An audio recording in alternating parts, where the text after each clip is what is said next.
Daflelou et moi, on est fous de foot.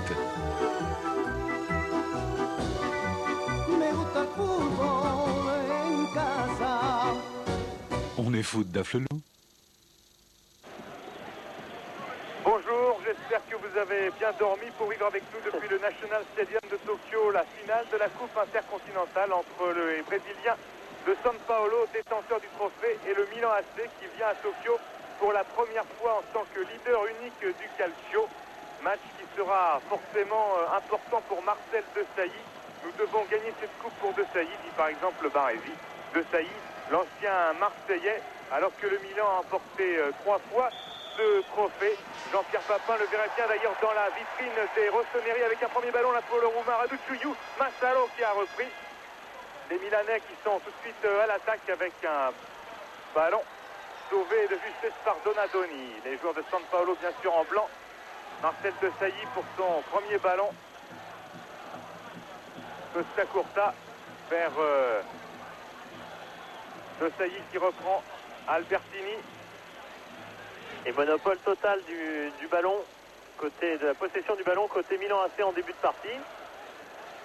Desailly dans le rond central vers Baresi le capitaine des Milanais. Panucci, un ballon qui voyage beaucoup.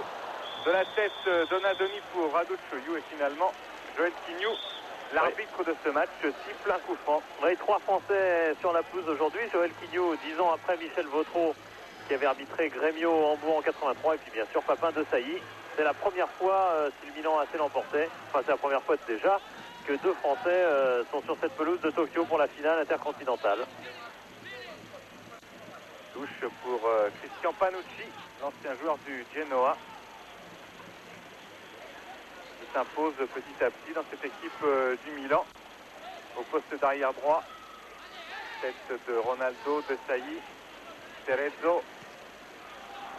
Et dans le rond central, il y a des Milanais pour couper avec Massaro à la course qui est passé. Attention à Daniele Massaro qui a un contre défavorable et qui ne pourra pas récupérer ce ballon.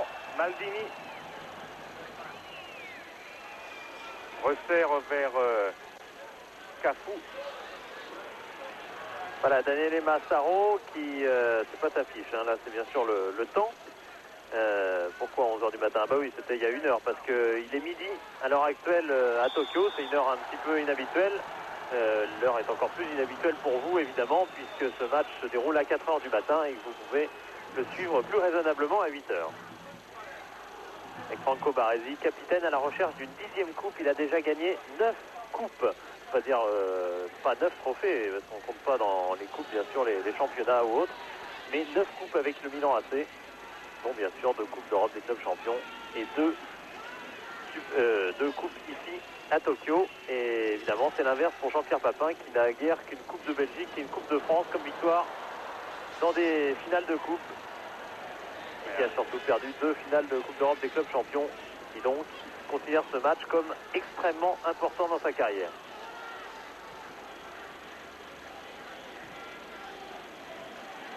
Cerezo. 38 ans.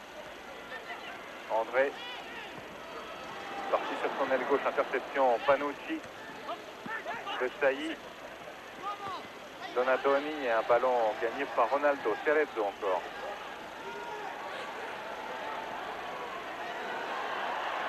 Leonardo.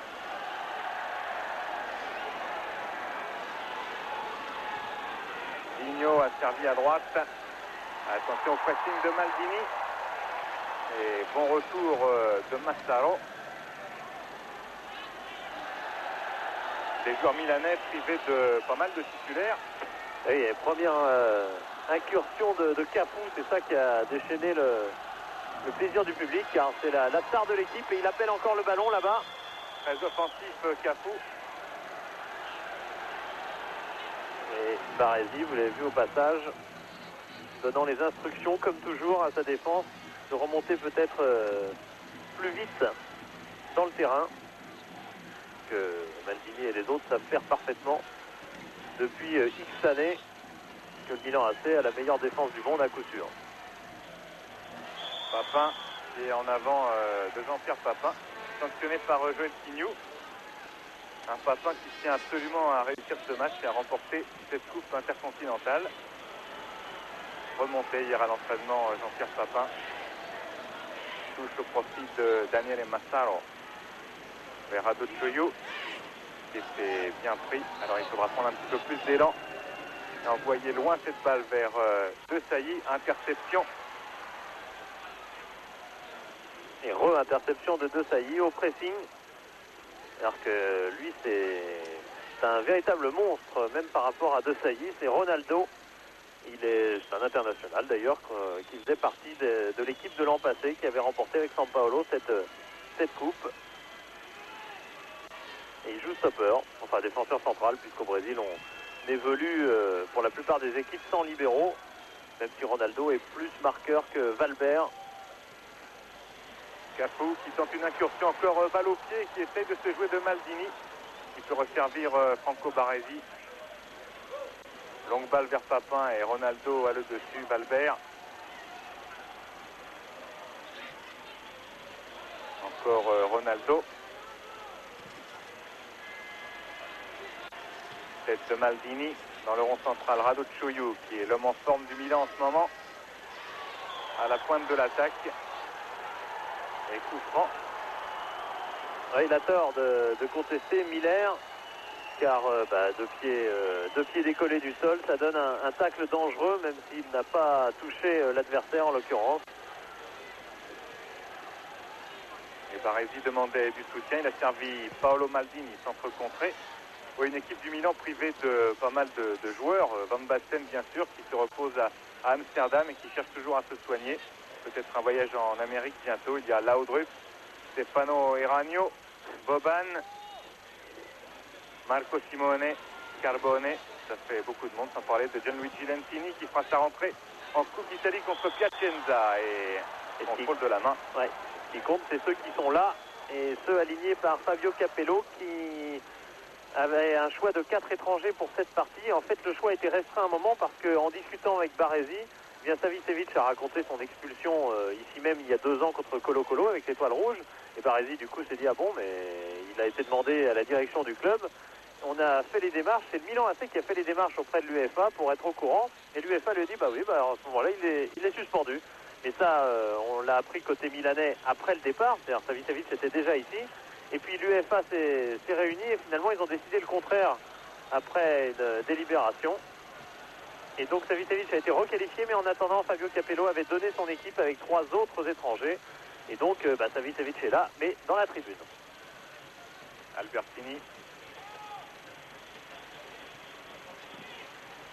De Sailly. Maldini qui ne peut contrôler ce ballon. Encore une sortie et un jeu approximatif, un petit peu là des Milanais. Oui, qui ont pourtant très très bien attaqué la partie. Il nous en a parlé pas mal, Marcel de Sailly hier. C'est intéressant d'avoir l'avis d'un néophyte du Milan AC. Et il expliquait que finalement, c'était peut-être pas l'équipe qui jouait le plus et le mieux au ballon, le Milan AC. On jouait très très vite devant. Mais par contre, eh bien, la grande force, bien sûr, le côté défensif. Oh là, quel contre là de Zeti. Rado Choyou était sur le gardien et Zeti a un petit peu tardé à dégager. Oui, c'est ce qu'au Brésil on appelle une frango, c'est-à-dire ça veut dire poulet, frango, et ça veut dire une petite boulette de gardien. Et ça arrive à Zeti, il avait, je crois, fait une boulette contre Palmeiras dans une finale du championnat pauliste. São Paulo, l'an passé, avait perdu ce championnat à cause de lui. Cerezo projeté par Marcel de Sailly. Bien vu Joël Signou. Cerezo toujours qui espère jouer jusqu'à 40 ans et ensuite devenir entraîneur. Il a passé ses diplômes déjà, que ce soit au Brésil ou en Italie. Un joli passement de jambes et bon tacle de Maldini qui est bien revenu. Fin de corps et il peut dégager Paolo Maldini vers Papin. Rado Choyou cerné. L'immense Ronaldo, Donadoni, Massaro sera un peu court. Et Maldini peut récupérer vers Sebastiano Rossi, l'immense gardien du Milan AC. Oui, je me suis trompé sur Zeti. Je me suis trompé de championnat brésilien. Dieu sait s'il y en a. C'était pas en championnat pauliste contre Palmeiras, mais contre Flamengo en championnat du Brésil uni, si l'on ose dire, sur un tir de de Junior, que Zetti avait fait une erreur. Junior qui, malgré son nom, doit approcher des 40 ans maintenant. Et qui joue toujours. Ronaldo, Valbert, vers André. Panucci, très bon de la tête. Il avait marqué un but important contre Porto ainsi. Et un autre dans le derby milanais, de la tête aussi. Ouais, il avait inscrit à cette occasion le 700e but dans l'histoire des derbys. Lui, l'ancien supporter de l'Inter. Ronaldo. Digno. De Sailly.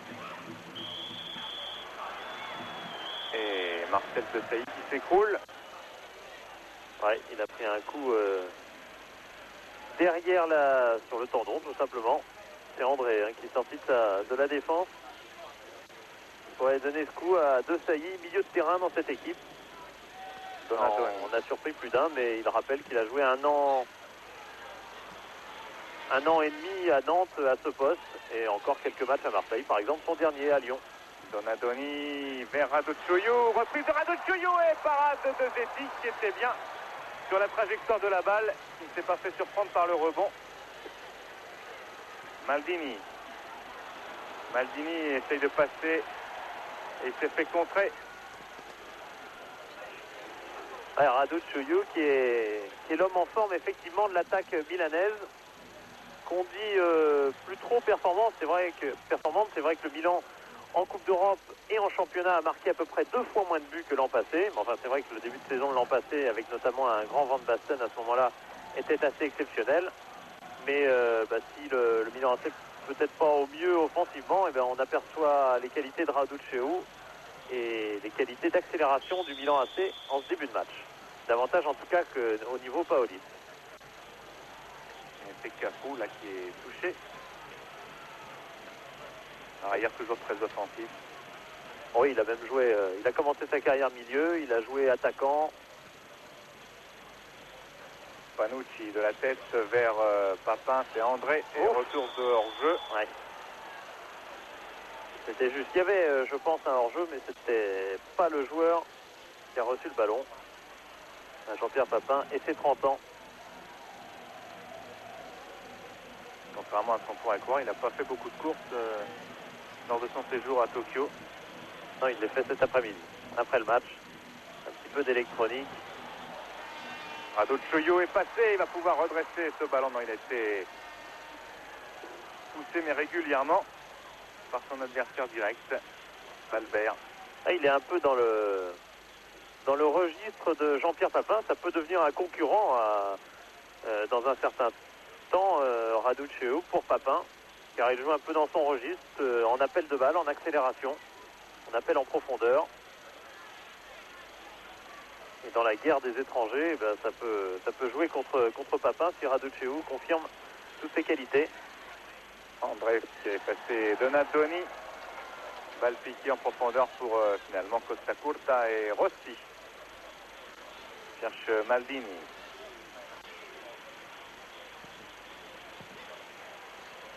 Albertini, contrôle de la poitrine pour Maldini encore. Un ballon qui voyage pas mal. En retrait vers Valbert, qui va essayer de protéger son ballon et finalement passe en retrait à Zetti.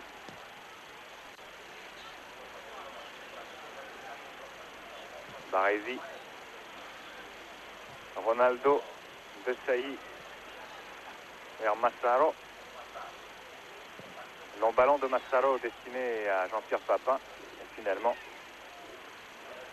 ce sera pour Zetti qui relance. Valbert. Digno. Short noir et chaussettes noires obligatoires pour le Milan AC. C'est ce qu'a demandé Joël Quignou au Milanais. Ils voulaient garder leur tenue habituelle, mais c'est vrai que les couleurs ressemblent énormément à celles de San Paolo. Panucci, deuxième essai, réussi. Un Ronaldo de la tête impressionnant. Digno, André. Oh là. Donadoni, Albertini. Papin à la limite de la surface de réparation. Cerné, reprise de Massaro. Et sur la barre. Et Zetti qui peut s'emparer du ballon. Quelle reprise extraordinaire de Daniele Massaro. Sur la transversale de Zetti qui a un cocard. Et une réussite fabuleuse sur cette reprise de Massaro qui part de très très loin. Regardez, jolie reprise du droit avec un angle curieux et elle est au bord, cette balle, de revenir sur Zetti qui aurait aussi bien pu la remettre dans son but. Donc c'est de la réussite pour Zetti et ça aurait été un grand malheur s'il avait été mettre le ballon lui-même dans son propre but. Massaro reconverti au poste de milieu gauche qui lui va très bien. Il est souvent assez maladroit côté offensif. Les Marseillais s'en rappellent bien en finale de la Coupe d'Europe à Munich. Et à ce poste-là, il est en train de trouver une place. Et il a marqué un but contre Porto lui aussi. Ah oui, si elle rebondit sur Zetti, elle peut rentrer aussi. De la chance là quand même pour le gardien de San Paolo. Ouais, je sais pas si c'est... Je suis pas sûr, je pense que c'est plutôt des... Comment dire... C'est mis un peu du noir, c'est on dire. C'est pas un maquillage, mais pas loin, pour éviter les reflets. Pour éviter les reflets du soleil de midi de Tokyo. Digno. Baresi. Et coup franc. Au profit de Baresi, dont l'étoile remonte un petit peu en Italie. Début de saison difficile pour Franco Baresi et la Capello. Oh, c'est une valeur sûre. Hein. Il y en a qui l'ont... J'ai lu ici et là qu'on l'enterrait un peu, Baresi. Mais même en étant moins rapide qu'il ne l'a été, ça reste un maître tacticien qui est le joueur qui impressionne le plus Marcel Desailly depuis qu'il est arrivé. Cerezo aussi, c'est un maître tacticien. Côté San Paolo, c'est pour ça que Télé Santana, même s'il n'a plus tout à fait la condition Cerezo, et l'aligne quand même toujours en début de partie et le fait sortir souvent. Raduccio est parti, servi par Desailly, rebond devant Raduccio qui va pouvoir servir de Massaro en retrait. Massaro qui essaye de passer en dribble et un bon coup franc obtenu par le Milan, là à quelques mètres seulement de la surface de réparation.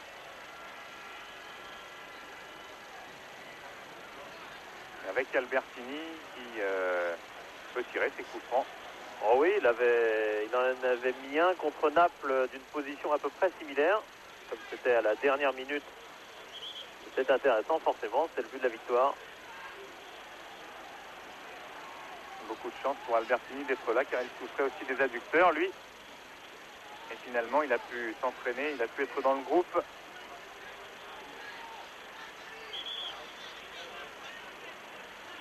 Il était aussi d'ailleurs dans le groupe en 89, Albertini. Mais là il est sur la pelouse face à Zetti. Il y a aussi Massaro près du ballon. Ce sera Albertini qui frappe à terre dans les bras de Zetti. Oui, il était du groupe en 89, sauf qu'il avait eu une attaque d'appendicite juste avant Tokyo et donc il n'avait pas été à Tokyo. Et en 90, il était prêté à Padova. Donc ces deux matchs-là, il les a vus à la télé. Comme la Juve de Platini, s'était levé à chaque fois la nuit pour les regarder, mais il était d'autant plus motivé de venir cette fois vraiment à Tokyo. C'est en partie pour ça qu'il n'a pas joué contre Torino le week-end dernier, ressentant effectivement une contracture aux adducteurs, des déchauffements. Il voulait être sûr de venir au Japon. Cafu cherche devant Miller. Papin. Jaillissement de Desailly qui avec sa masse athlétique a fait voler André.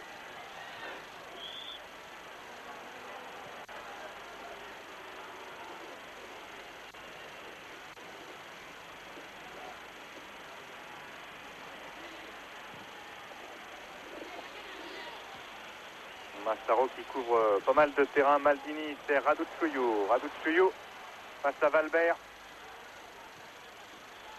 Service pour Albertini qui rate sa frappe. Desailly peut-être à droite. Donadoni, voilà qui est fait. Desailly encore qui a récupéré. Desailly toujours qui essaye de protéger sa balle. Albertini, le Milan recule. Costa Curta, Baresi. Maldini. Raduccio. Massaro, Albertini. Et mauvaise entente avec Raduccio qui n'était pas parti au bon moment. Duel aérien. Panucci, Miller. Et le ballon est sorti.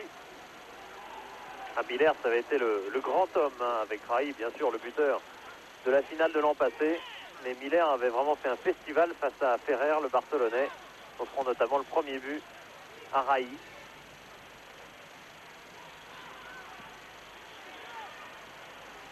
Interception Albertini, Donadoni voulait changer de côté vers Massaro et ce sera Cafu. Joli geste de Cafu. Sollicite à une 2 rapide avec Digno, Cerezo, André.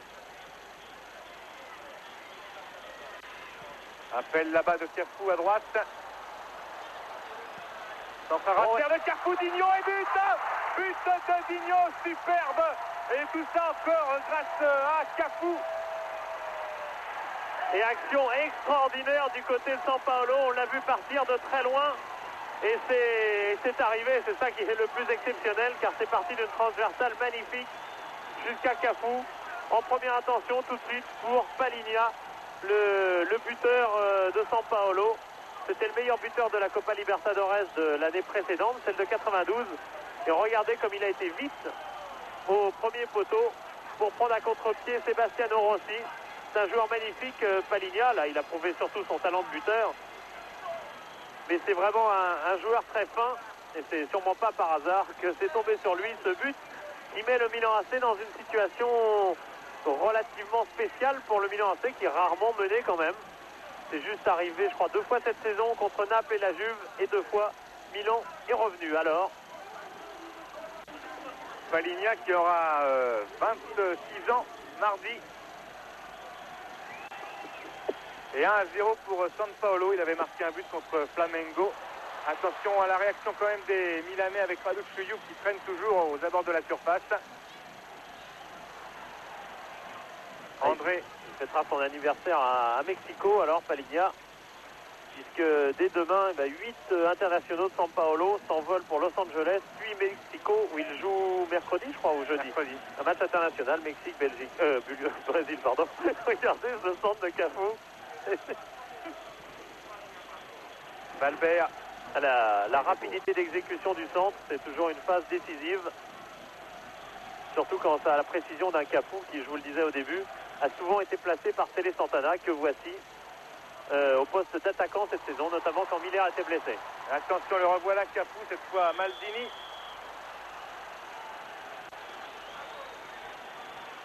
Il faut savoir profiter d'un système. Le Milan AC joue avec 2 véritables avant-centres. Et São Paulo, du coup, joue avec un latéral qui devient un peu stopper, avec un vrai stopper. Et puis ça libère Cafu, qui est décisif sur le plan offensif depuis le début de la partie, qui n'est quasiment jamais à sa place d'arrière droit. Qui n'est pas une nécessité, puisque à part Massaro, il n'y a pas grand monde qui vient de ce côté-là. Enfin, Cafu, pour l'instant, il n'est ni attaquant ni défenseur, il est à terre.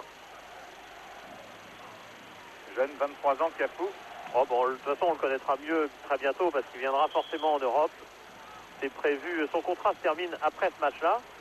Il devait aller à l'intersaison au Real et puis São Paulo a voulu le garder jusqu'à ce match de Tokyo. Maintenant, il est libre. Par contre, il n'est plus très sûr que le Real soit en état financier de payer son transfert. Ça, c'est un autre problème. Donc, verra-t-on Cafu dès les prochains mois en Europe. Il ne faudrait pas qu'il soit blessé aussi. Oui, il y a plusieurs clubs intéressés, bien sûr, par tel talent. Milan AC, Barcelone, Real, pas trop mal. Physique exceptionnel. Peut-être pas un grand tacticien, Cafu, mais un physique vraiment absolument exceptionnel. Et une bonne technique aussi. Panucci. Raduc Chuyuk. Baresi. Vers Massaro à l'aile gauche, contrôle de Massaro de la tête vers Albertini qui va le resservir, donc préfère centrer. Attention à Ronaldo qui concède un corner. À moins qu'il... Non, Joël Quignou n'a pas sifflé faute de Jean-Pierre Papin qui s'était jeté et qui a emmené Ronaldo, mais il n'a pas semblé d'ailleurs qu'il y avait faute. Remarquablement joué encore cette action. Il y a de la qualité sur le terrain, ça on s'en doutait, et il y a de la qualité dans la construction des actions, car le but de São Paulo était magnifique et cette action était superbe. Donc tout est bien. Il y a un corner pour Donadoni. Papin est devant Zetti et reprise peut-être de Massaro à droite. Début de Zetti, elle a été contrée cette balle. Massaro qui commence fort, lui qui a souvent raté les matchs importants, notamment Marseille en 91 et Marseille en 93 où il avait été particulièrement mauvais les 2 fois. bien là, aujourd'hui, il est là.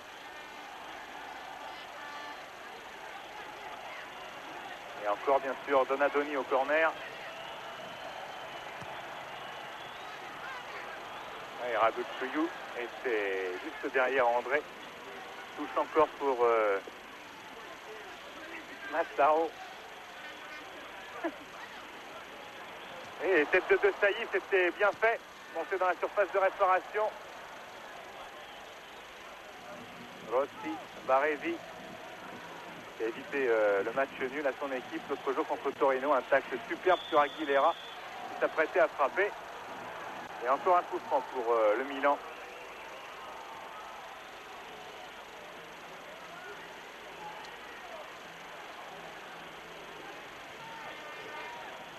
Et toujours 1-0 pour San Paolo avec un but de Paligna. Massaro, hors-jeu de Papin, hors-jeu de Papin sur cette tête dans les pieds de Zeti. Et oui, c'est non. Ah, il aurait davantage hurlé, bien sûr, s'il avait marqué, mais Zeti avait fait un bon arrêt et voilà, c'est limite, il était peut-être très légèrement en jeu, genre 42 cm. Et vous voyez que le jeu de tête n'est pas une question de taille, c'est surtout une question de placement. La preuve avec Papin qui marque beaucoup de buts de la tête en Italie, surtout la saison dernière d'ailleurs, alors qu'il ne fait qu'un mètre 77. Leonardo, du gauche contré. Oui, Leonardo, c'est l'ancien joueur de Valence. Il était à Valence l'an passé, en international A bien sûr.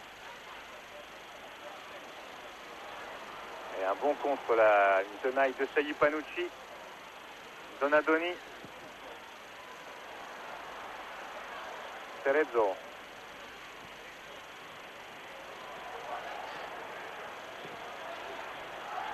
Interception avec Albertini. Massaro.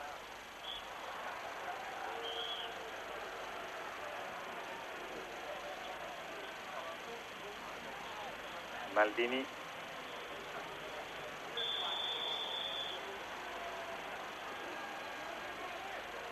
Coup franc par Joël Signou. Voilà le banc de San Paolo. Et Avec Valdeir. Valdeir derrière ça. Ah oui, alors ça c'était expliqué dans... Ouais, je raconterai tout à l'heure. Massaro, sorti de Zeti. Bonne prise de balle face à Marcel de Sailly. Oui, l'ordinateur, l'homme à l'ordinateur à côté de Télé Santana, bien Alain Constant l'explique dans son papier dans l'équipe magazine aujourd'hui sur, enfin c'est hier, sur la préparation très scientifique de San Paolo qui s'accompagne aussi d'une étude très scientifique des matchs.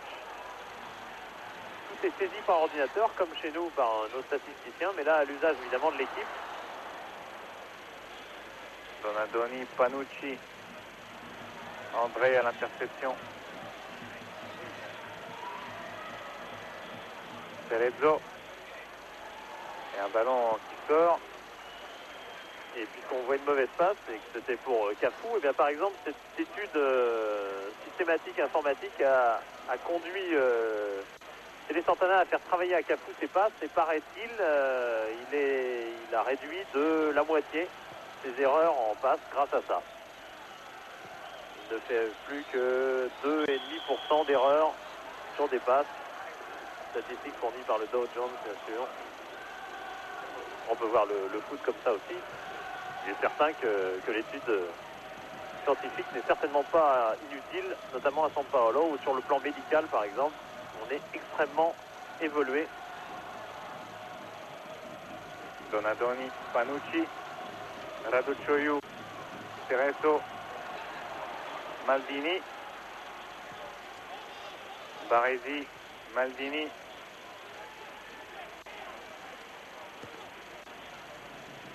Massaro, appel de Donadoni de l'autre côté et on passera par De Sailly pour changer de côté ou même reculer. Costa Curta resserre la gauche. Maldini. Oh.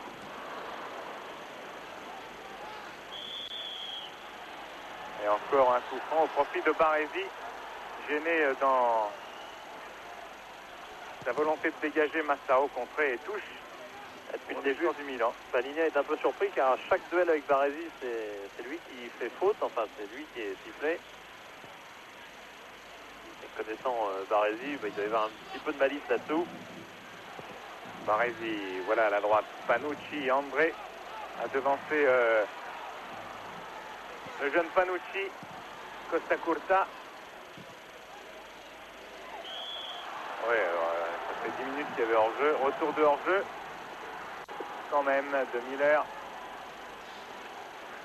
On n'a pas trop trouvé depuis le début de la partie, pourtant c'est un gros danger, stigmatisé par Baresi en disant, c'est vrai qu'on l'a connu au Torino, surtout en D2 d'ailleurs, mais que depuis il a énormément progressé, il était jeune à l'époque. Les crochets de Donadoni, de Sailly vers Papin, tacle par derrière de Ronaldo sur Papin qui s'est écroulé. Ouais, il n'y avait pas de faute, il y a peut-être eu un coup quand même, mais il n'y avait pas de faute effectivement.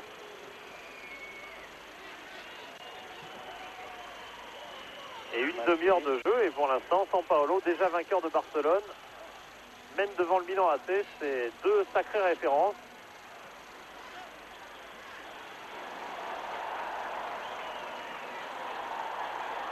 Talonnade superbe.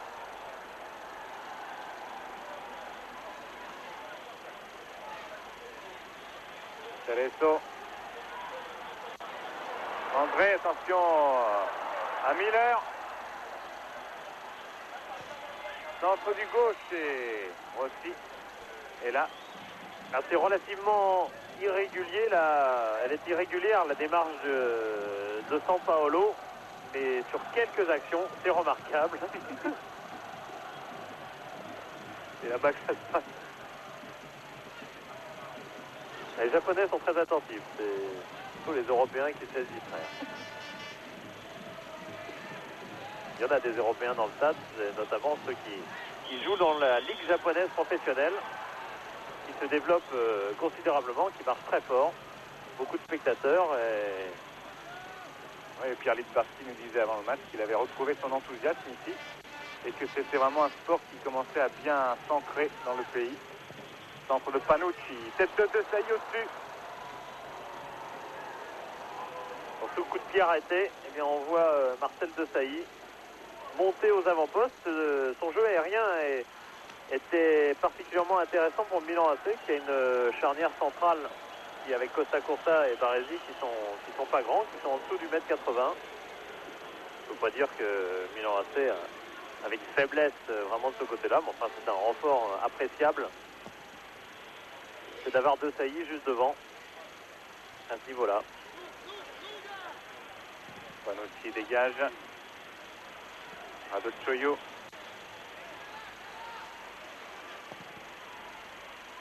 Panucci, Donadoni, Desailly, Radocchio, Donadoni encore. Voilà. Baresi. Pas facile de donner le ballon dans de bonnes conditions. Il y aura faute, oui. Poussé Donadoni par Leonardo. Et lui aussi a 30 ans. Hein. Enfin, il y a Radocchio dans la surface.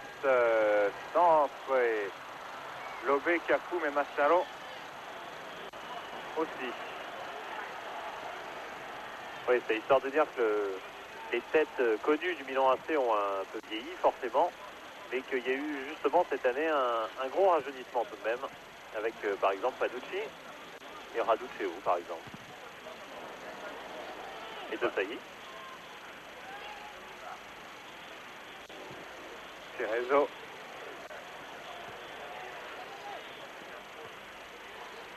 Encore Cerezo. Joli. Leonardo.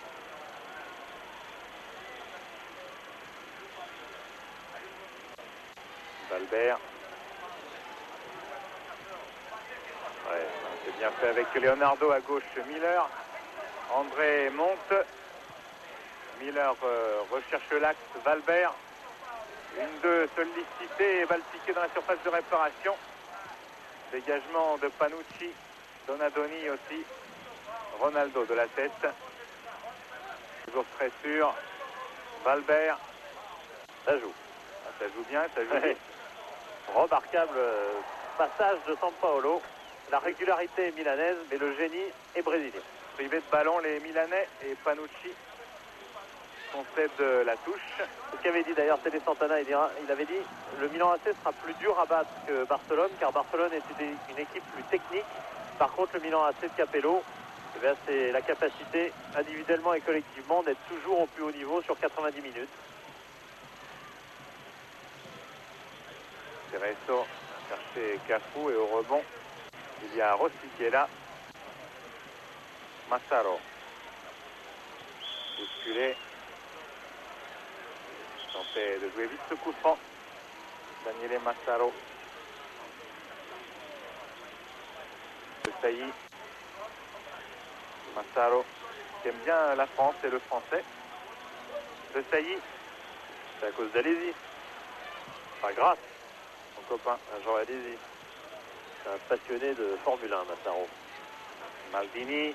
Centre de Maldini au-dessus de la cage de Zeti. Maldini qui avait un mauvais souvenir de Tokyo. En 90, il s'était déboîté l'épaule.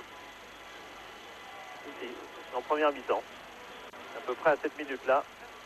Ça avait été un petit peu le début d'une période difficile du Milan AC. Qui avait abouti à l'élimination contre Marseille en mars et la perte du titre à peu près le même mois de mars 91 qui n'avait pas été très bon côté milanais. Papin de Sailly. Oh là. Et attention à Papin.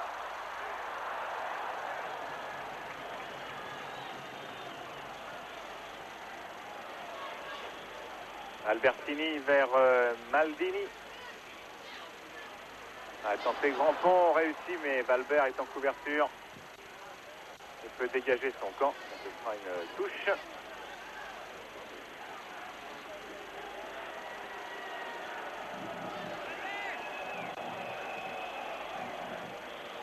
Juninho, habituellement, il rentre en seconde période, en tous les cas dans certains matchs là, de la Copa Libertadores. Il est rentré plusieurs fois. C'est le remplaçant habituel de Cerezo. Et il fait la moitié de son âge. Tête de... Je croyais que c'est Papin qui aurait dessus finalement. André de Sailly maintenant va frapper de Sailly à gauche de la cage de Zeti. Marcel de Sailly. Pas de chance, mais quand même une tête et deux frappes pour de Sailly pour l'instant. Il tente sa chance. Oui, pour son premier match avec Papin, c'était à Parme. Et ben, il avait placé une balle sur la barre. Enfin, c'est le gardien de Parme qui l'avait dévié. C'est au passage d'ailleurs la première fois dans l'histoire du calcio que deux Français étaient alignés dans la même équipe. Il y avait eu, italienne bien sûr, il y avait eu quand même en 48-49 deux Français qui jouaient au Torino. C'était Bongiorni et Grava, mais ils n'avaient jamais été alignés ensemble. Et surtout, ils sont morts tous deux dans la catastrophe aérienne de Superga en 49, au-dessus de Turin. Coup franc tiré par Leonardo.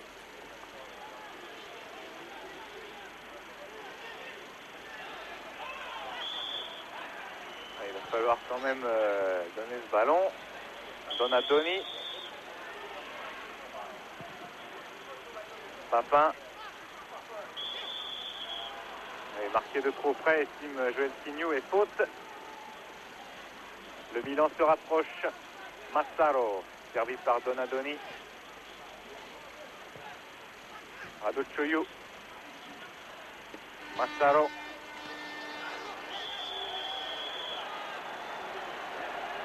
Et Maldini, mais l'arbitre de touche a levé son drapeau. Voilà Fabio Capello, le coach du Milan, qui a regardé les cassettes de cette équipe de San Paolo et qui était d'accord pour dire que c'était une équipe, une formation très forte.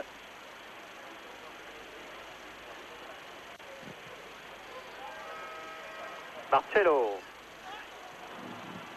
Rossi. Ah, il était à l'écran. Long dégagement de l'immense Rossi. Oh, c'est joli.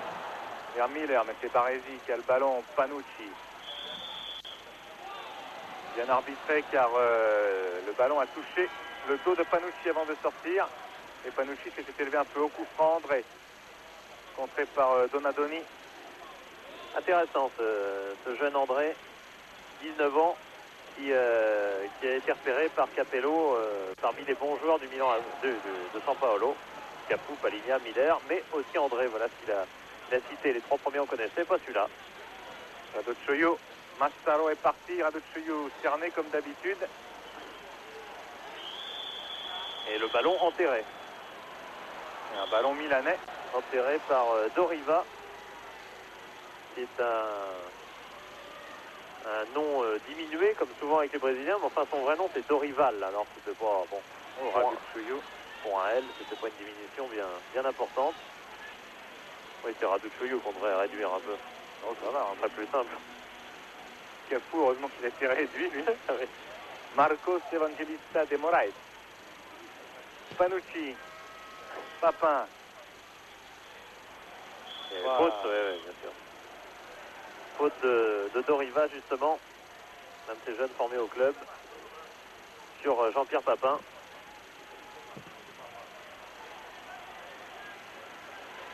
Costa.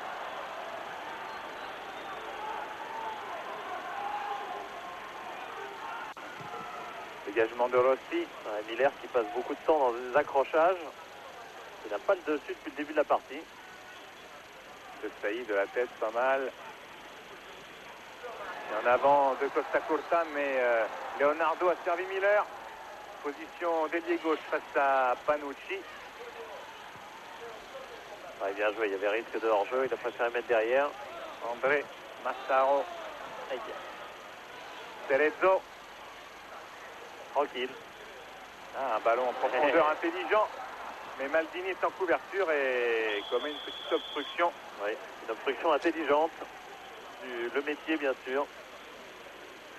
Oui, Cafu, pourquoi Cafu? Puisqu'il s'appelle Marcos Evangelista de Moraes. Bah, simplement, c'est une abréviation de Cafuringa, qui était un grand joueur brésilien des années 60-70, qui était simplement barré pour la sélection par un certain Jairzinho. Et comme apparemment il ressemblait un peu, enfin, il y avait du style, il y avait du Garrincha là-dedans. Et donc on a abrégé avec Cafu. C'est mignon. Il cherchait Papin. André, interception Donadoni. On l'appellera Donna. André. Il y a Madonna d'ailleurs dans l'hôtel des Milanais en ce moment. Oui. Elle doit faire quelques concerts. Elle occupe un étage entier, alors que toute l'équipe de Milan n'occupe pas tout à fait un étage. C'est bizarre. 34 personnes, la délégation du Milan. Ah bon, je croyais que c'était... Costa Curta en retrait vers Rossi. Attention, c'est dangereux. Dégagement de Rossi face à Leonardo Donadoni. Costa Curta. Miller. Maldini en retrait pour Rossi. Qui dégage. Valverde. Ronaldo est là, mais surtout Zeti. Oula. Ouais. Ah, le maquillage, ça peut gêner. Papin. De Sailly. Baresi est monté. Bon ballon pour Albertini. Massaro. Ah, il aurait pu laisser l'avantage. Pignou là. J'ai toujours l'impression qu'il a des chaussures de rugby, Massaro. Ça lui enlève peut-être un peu de précision. Enfin, tout à l'heure, il parlait parlait du dessin de sa chaussure. Hein, ouais. pas... Et Donadoni contré. Baresi vers Costa Curta. Raducioiu. Et touche pour San Paolo. On s'approche tout doucement de la fin de cette première période. Toujours 1-0 pour les Brésiliens. Et le duo des étrangers du Milan AC, duo offensif, ça ne s'est pas encore procuré vraiment d'occasion. Ni Papin, ni Raducioiu. Massaro vers Papin, voilà peut-être une occasion avec Raducioiu qui est à droite. Oh, il fallait peut-être la donner à Raducioiu, Jean-Pierre Papin, qui a préféré tenter sa chance. C'est ce que pense le Roumain à coup sûr, mais la spontanéité de Jean-Pierre Papin, on la connaît. La balle arrive et tout de suite, alors qu'il est sur son mauvais pied théorique, le gauche, eh bien, il n'a pas hésité, il frappe immédiatement. Il a tant fait dans ce domaine-là, c'est tellement sa qualité, la qualité de sa frappe de balle des deux pieds, qu'il est logique qu'il s'appuie d'abord là-dessus, alors que peut-être qu'un Van Basten aurait cherché Raduceu, c'est sûr. Albertini, Baresi. C'est quand même un 2 contre 1 à jouer pour les Milanais. Voilà, en tout cas, une première très belle occasion pour le Milan AC, qui n'en a pas eu beaucoup, à part le tir lointain, bien sûr, de Massaro tout à l'heure. Voilà Jean-Pierre Papin, qui a fait un très bon début de saison. Peut-être trop bon, dit-il. Et du coup, il a accusé un peu de fatigue devant la répétition des matchs ensuite. Bon, enfin, il dit, à la limite, c'est pas trop mal de bien commencer. Mais de toute façon, ce qui compte, c'est de bien finir. Ça a été le gros problème du Milan AC, bien sûr, l'an passé, qui a dominé toute la saison jusqu'en avril. Et en avril, il manque un mois. Donadoni, Panucci. Donadoni qui emmène ce ballon. De Saïd cherche Massaro. Massaro heureux de récupérer ce ballon-là. Projeté. Coutinho laisse jouer. Albertini. Costa Curta. Massaro. Maldini. Oh, il a été bien pris, Maldini. Cerezo. Cafu. Cerezo. Et un ballon pour Cerezo, à qui le Milan réussit, puisqu'en octobre 88, il avait marqué un but, Cerezo, avec la Sampdoria, qui avait été championne cette année-là. Oui, à San Siro. Et la Sampdoria avait gagné à Milan, et contre le Milan AC et contre l'Inter d'ailleurs, mais surtout Cerezo a marqué ce but décisif qui avait permis à la Samp, effectivement, d'être championne ensuite. Et à Cerezo de se teindre les cheveux en blond aussi, le doigt. Avec Viali. Non Viali, ouais. Et on va revoir bien sûr une dernière fois pour cette première mi-temps, le superbe but de Paligna qui permet au San Paolo FC d'atteindre la mi-temps avec un but d'avance sur le Milan AC. Et la mi-temps, ça veut dire sponsor, et à tout de suite. Me gusta el fútbol en casa.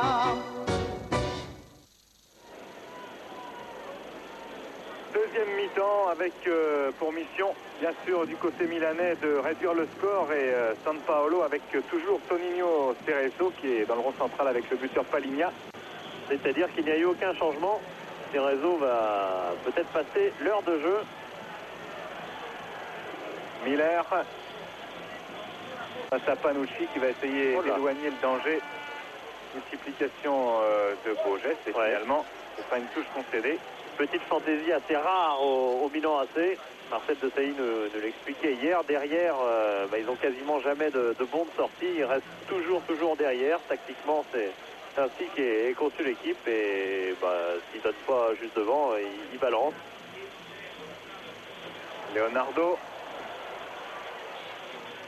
Centre contré, attention à Leonardo dans la surface. Un ballon qui voyage sur la ligne quasiment de Sebastiano Rossi. Il y avait de quoi en surprendre quelques-uns. Rossi et tout autant d'ailleurs les attaquants adverses. Il a marqué un but cette saison. Je suis vraiment juste devant le but.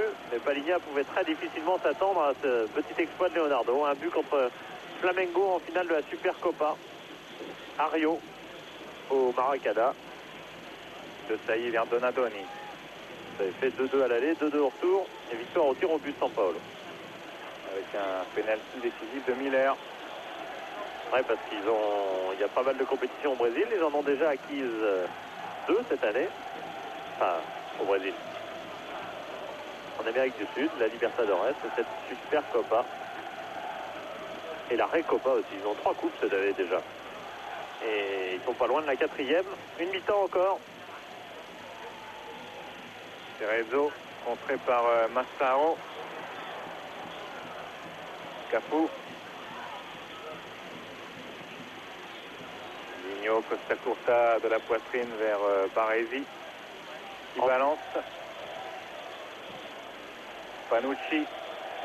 Il y a Ronaldo face à Raduceu qui est un petit peu accroché, par Ronaldo. Inutilement, mais le geste était là.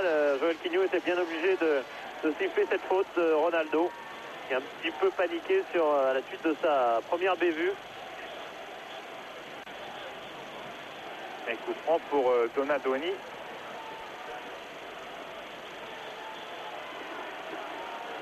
Et carton jaune. Serait-ce pour Cerezo, le chef du mur, ou pour André qui était à côté de lui? En tout cas, c'est le premier carton de cette partie. Donadoni, balle piquée dans la surface. Il y avait De Sailly, mais aussi Miller. Panucci bénéficiera d'une touche. Oui, c'est Cerezo qui a été averti. Ouais, c'est bien lui. Il était venu tout de suite empêcher Donadoni de jouer rapidement le coup franc.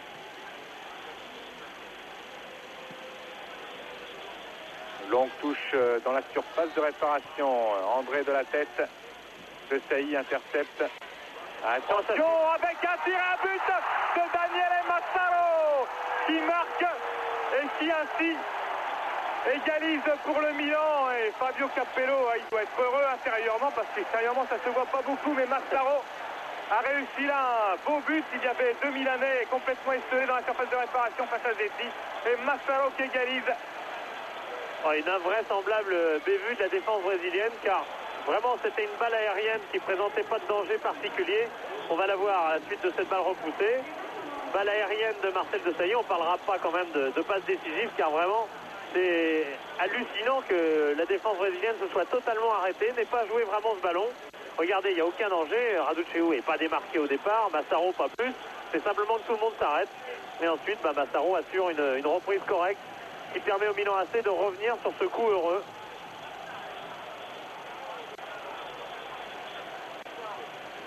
Belle reprise là de Massaro. Attention à Jean-Pierre Papin maintenant qui essayait de passer et qui a été crocheté encore par Ronaldo, qui donne quelques signes de faiblesse à terre, car c'est bien le roi des airs.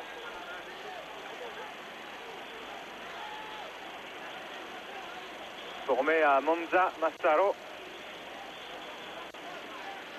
Et voilà Zeti qui a été trompé bêtement. Ah oui, un but vraiment stupide de la part des Brésiliens, mais on sait que leur défense n'est pas exceptionnelle.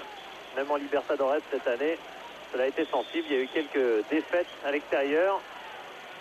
Coup franc de Sailly, qui est touché par Raduceu, et coup franc largement à droite, début de Zeti.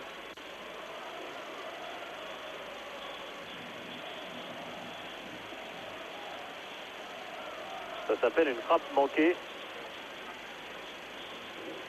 Quant à Capello, eh bien, il récite ce que dit Marcel De Sailly. On travaille tous les jours exactement, tout le temps, la même chose, le schéma tactique.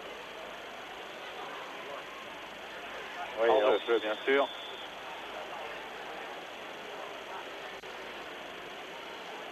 Cerezo n'allait pas jouer quand même tout seul sur une course de 30 mètres, ça aurait été quand même assez surprenant. Et la casquette Zeti, Donadoni vers Papin, interception Cerezo.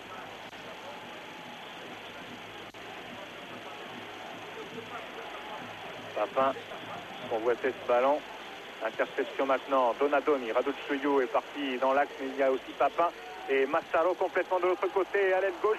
Il a ce ballon, Massaro. Reprise peut-être de Massaro du gauche. Et elle est contrée, cette balle, au moment de la frappe de Massaro. Allez, bon retour de Digno. C'est parti du... Et on va voir comment Massaro a un petit peu de mal à maîtriser la balle et Digno a le temps de revenir. C'est parti du schéma de Sampaolo, un petit peu comme Marseille contre Milan. Eh bien, Cafu est un peu dans le rôle de Pelé. Enfin, on en parlera plus tard, car il y a urgence. Corner de Donadoni, tête de Sailly, au deuxième poteau peut-être, Raduceu qui ressort ce ballon pour Massaro qui était à la limite de la surface de restauration. Massaro redonne à Albertini. Donadoni tente le dribble et il est crocheté. Coup franc, faute de Cafu sur Donadoni. Ouais, je disais en quelque sorte Cafu est plus... Bon, là il est en position d'arrière droit, mais la plupart du temps il était plus avancé et d'une certaine manière il bloquait Maldini comme Pelé le faisait à Munich. Et on a laissé Digno en position plus reculée sur Massaro qui est moins dangereux selon Télé Santana. Tête de Sailly pour Papin qui essaie de se mettre sur son pied droit. Il ressort cette balle finalement pour Panucci. Centre de Panucci, Papin qui a essayé d'emmener vers Raduceu. Et le Milan qui est galvanisé maintenant par cette égalisation. Et on est passif côté brésilien, attention. La facilité légendaire, même si elle est plus incarnée par les clubs de Rio que les clubs de São Paulo. São Paulo FC étant extrêmement sérieux et scientifique pour un club de samba, enfin dit de samba brésilienne. De Sailly renverse Donadoni. Ah, c'était bien essayé vers Papin, ça revient à Donadoni. Dribble. Et Joël Quignou laisse jouer. Le défenseur voulait le ballon. Cerezo. Et faute de Sailly sur Cerezo, qui est l'étranger qui a le plus joué dans le Calcio. Cerezo, 215 matchs. Oui, combien de saisons? Je crois qu'il était arrivé à Rome en 83. Il a joué une finale de Coupe des Champions avec Rome en 84. Et il a dû rester jusqu'en 92 à la Sampdoria, 9 ans. Hors jeu de Leonardo. 215 matchs et 27 buts pour Cerezo. Et d'ailleurs, ce qui est assez extraordinaire, c'est que Télé Santana, apparemment, ouais, remarquablement organisé, bien sûr, par Baresi. Télé Santana n'est pas rancunier, car Cerezo avait fait une bourde. Oui, on va avoir le temps d'en parler. Avait fait une bourde en 1982 à la Coupe du Monde, rappelez-vous évidemment de ce Italie-Brésil que l'Italie avait remporté. Et bien, contre l'Italie, Cerezo avait fait une bourde qui avait coûté un but au Brésil. Et le sélectionneur du Brésil en 82, comme en 86 d'ailleurs, du remarquable Brésil de ces deux Coupes du Monde, c'était Télé Santana.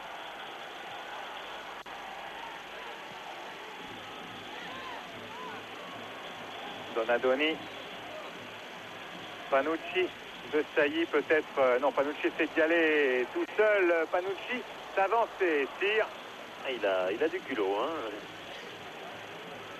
Il a du culot et de bien belle qualité. L'avenir de la section italienne qui avait du mal. Arrigo Sacchi avait beaucoup de mal à trouver un arrière droit. Il avait même appelé Tassotti à plus de 32 ans en sélection nationale. Ben, l'avenir il est là, hein, c'est clair. Oui, capitaine des espoirs italiens, Panucci. Cafu. Quand on dit avenir, ce sera peut-être même dès la Coupe du Monde 94. Montré par Papin, ce ballon. Cafu. Doriva. André. Faute de Panucci sur Miller. Il a retenu le Brésilien, Panucci. Sous contrat jusqu'en 98 avec le Milan. Le revoilà encore, Donadoni. Costa Curta, resserre Panucci. Ouais, bonne relance pour une fois. Appel de balle de Massaro complètement à l'aile gauche là-bas. Donadoni, c'est lui qui avait renversé tout à l'heure de Sailly. Maldini, Massaro, le voilà. Maldini avec Raducciu et de Sailly pour son capitaine, Baresi. Donadoni. Là, on est plus posé, hein, et c'est symptomatique. On est plus posé au Milan AC en ce moment et du coup on relance beaucoup mieux. On a balancé toute la première période et là ça a été symptomatique. Baresi a donné un ballon dans les pieds à Donadoni. On a mieux joué et on porte plus aisément le danger de l'autre côté. D'autant que les Brésiliens et Digno ne maîtrisent pas en ce moment. Coup franc pour Demetrio Albertini. Ça bouge dans la surface. Il y avait Papin, tête de Ronaldo. Albertini resservice. Il arrive à avoir ce ballon, non. Il ne se battra pas tellement pour, car la touche est encore pour les rouges et noirs du Milan. Donadoni. À droite, Panucci.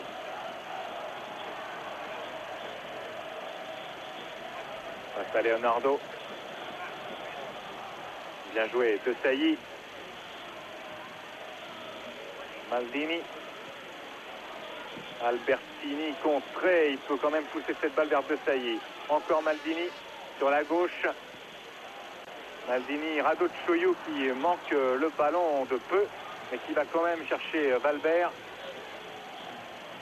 Ah, superbe geste de Valbert. Ah, c'est un remarquable technicien. De Sailly, Papin. André et Papin se bat pour tacler et commettre une faute. Et oui. Explication André Panucci. Ah, et Papin qui fait, ouais, qui prend un carton jaune.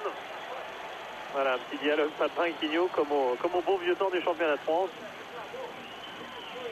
Il y a juste un tout petit contentieux dans leur carrière, je crois. Ça a été juste un petit contentieux, ça a été un Auxerre Marseille où Papin avait plongé et avait obtenu un pénalty, alors que non seulement il n'y avait pas vraiment de faute, mais en plus c'était en dehors de la surface.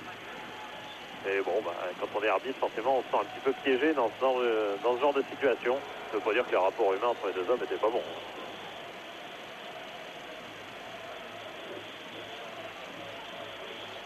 Doriva vers Cafu, Maldini, Massaro.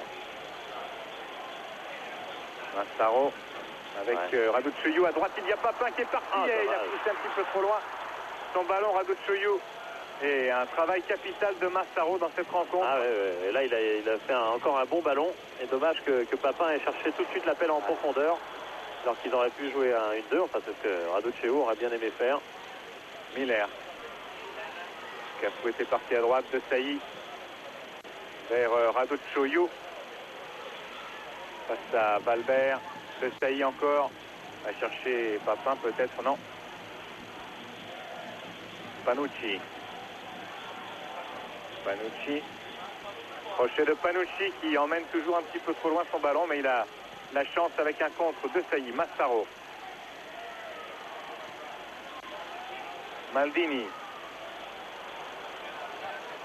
Ouais, ça va aller trop loin à la tête de Donadoni. Vraiment, le Milan AC a mis en place un petit peu son jeu, comme de coutume maintenant. Maintenant qu'il n'y a plus Gullit, Van Basten et autres, c'est pas extrêmement spectaculaire. Mais en général, il faut bien reconnaître que le résultat est là, côté Milan.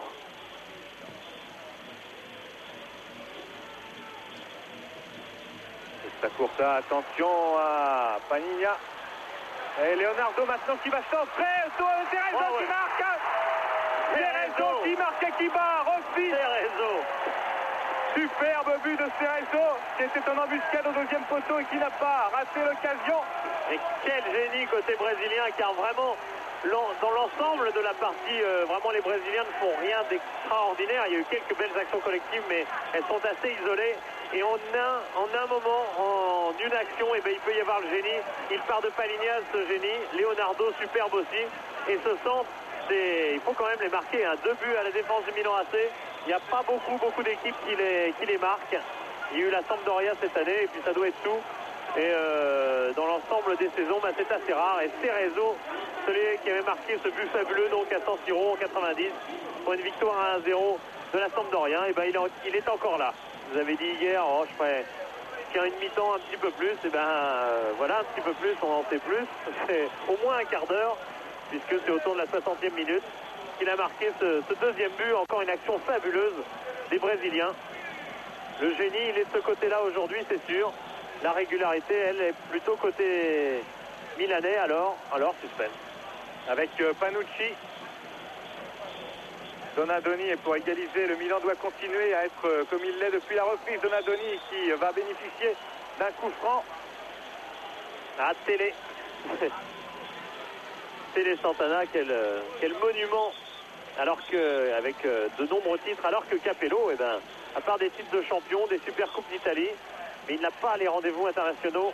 Abdalbertini à ras de terre. Donadoni, ça revient. Tête de Sailly aussi, volonté en tous les cas de la faire, car André était là. Albertini vers Massaro. Massaro qui centre devant la cage de Zetti. Encore une tête, mais la défense avec Ronaldo dégage. Et maintenant, Leonardo a peut-être un bon ballon de contre, même s'il n'y a pas trop de joueurs de San Paolo. Crochet de Leonardo qui va s'infiltrer et il aura du mal. Il aurait dû plutôt chercher à la garder. Panucci avec Papin. Et bon tacle là. Il est pris en main par Ronaldo maintenant. C'est un petit peu comme dans James Bond, avec la mâchoire en acier. Un petit peu le look. Un mélange de graisse jaune et de la mâchoire en acier. Donadoni, attention à l'interception de Sailly, c'est bien, il a bien joué de Sailly, il aura fait un bon match pour l'instant, en tous les cas. Donadoni à droite, Panucci, ce sera trop court et André peut dégager. Attention, Même si les Milanais reviennent, Miller et finalement Costa Curta pour Sebastiano Rossi. Panucci, bonne relance de Rossi, Donadoni, Panucci. Allez dans... Oui, c'est bien pour Raducanu en jeu. C'était clair, oui, deux assesseurs nippono-coréens pour Joël Quignou. Et Juninho va rentrer. Alors, est-ce que notre buteur préféré, Cerezo, va nous quitter? C'est habituellement le changement qu'opère toujours Télé Santana. Mais là, n'y aurait-il pas besoin d'un peu de métier dans l'équipe de São Paulo sur cette deuxième partie du match? Coup franc pour le Milan. D'autant que le Milan domine tout de même, c'est net sur cette deuxième période. Albertini. Avec Maldini et juste Soppetti. On ne voit pas beaucoup Maldini, mais je vous l'ai dit tout à l'heure, c'est pas trop une surprise dans la mesure où Télé Santana a tout prévu pour lui, et notamment Cafu, qui est un tel monstre physique, on ne peut pas voir Maldini partout dans cette partie. Dégagement de Rossi vers Raducanu qui essayait de prolonger pour Papa. Attention à Jean-Pierre Papa qui multiplie les crochets, qui en fait trop, il ne pouvait pas vraiment, c'est vrai. Oui, il a cherché tout simplement à se mettre sur son pied. Et c'est pas Cerezo qui va sortir. C'est pas Ligna. C'est une petite surprise d'ailleurs, car Paligna est un formidable joueur pour garder le ballon. Et Télé Santana choisit de s'en priver. Paligna, buteur de la première mi-temps, qui a des jolis surnoms. Paligna, Galigna par exemple, qui veut dire fillette. Ça, c'est pour son gabarit, je suppose. Et puis Cendrillon aussi. Ouais, c'est mignon aussi, ouais. Pourquoi, je ne sais pas. Baresi, Panucci, Donadoni face à André. Et le ballon est sorti pour São Paulo. Alors Juninho, c'est un milieu offensif. Donc pas de changement tactique réel du côté de São Paulo. Car Paligna est un attaquant qui revient aussi. Faute, oui. Et un bon coup franc là pour les Milanais. Faute sur Jean-Pierre Papin. Et Juninho, c'était lui qui avait marqué aussi contre Flamengo avec Leonardo. Ouais, non seulement il rentre, mais en plus il marque. 20 ans. Formé au club ou dans le coin. Donadoni dans la surface. Maldini s'était élevé. Albertini remet dans le paquet. Maldini a encore sauté. Le voilà. Juninho.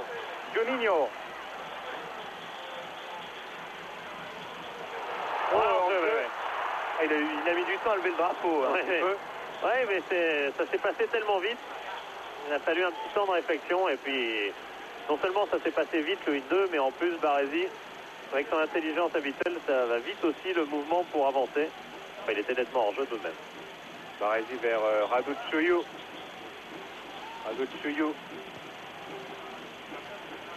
Ronaldo. De Sailly. C'est bien joué vers Juninho et Baresi a pu intercepter. De Sailly, bon crochet. Et il n'ira pas plus loin parce que tout simplement il a été touché côté du genou, mais est-ce un coup? Est-ce une torsion? C'est tout le problème. Une chute. Il manque un brancardier. Une chute d'un brancardier qui a fait le plaisir du public de Tokyo, qui n'a pas sorti les sirènes aujourd'hui. Vous savez, d'habitude, on est empoisonné par 90 minutes de sirènes insupportables et odieuses tout le long du match. Et bien aujourd'hui, non. Non. Ça a l'air d'aller mieux pour Marcello, comme on l'appelle évidemment en Italie. Il a du mal d'ailleurs, Marcello, à connaître les noms de tous ses coéquipiers. Il y a toute toute une phase. Il y a encore des prénoms, des noms qui lui échappent. C'est un peu étonnant quand même parce que Milan, il devrait connaître.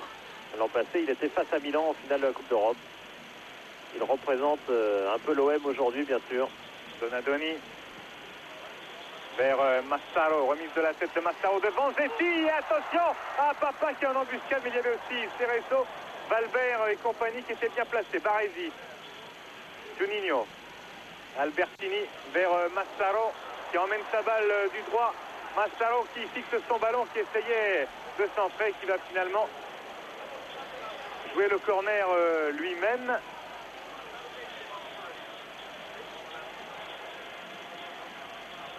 Corner de Massaro qui ne s'élève pas vraiment, mais attention à la reprise de Donadoni qui est contrée. Oh là, Ouf, ça doit faire mal. et une frappe qui partait bien de la part de Donadoni, car on a vu, voilà, Zetti s'envoler. C'est un signe, et l'autre signe, c'est évidemment ce joueur étendu. Pas vu si c'était, j'ai eu la sensation que c'était Leonardo. C'est pas une certitude. Non, je crois pas. Bon, c'est pas une certitude, donc ça tombe bien.